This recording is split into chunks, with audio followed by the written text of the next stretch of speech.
Welcome. In this video, I'll show you two ways to send an invisible message on iMessage.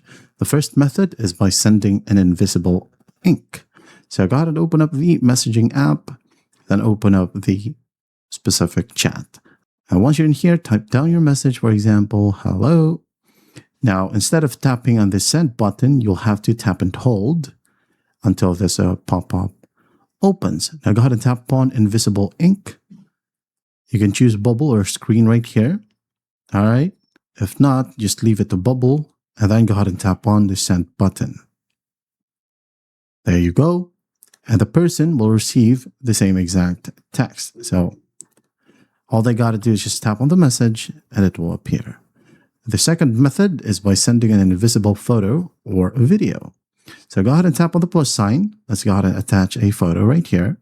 And once a photo is selected, again, just tap and hold on the send option. And then again, select the invisible ink method right here. Tap on send and it should be good to go. Just wait for it. And the person should receive this exact message. And all they got to do is just tap on it to slowly reveal it, or they can hold and swipe. All right. And those are the ways to send an invisible message on iMessage. I hope this video helps, and I'll see you in the next one.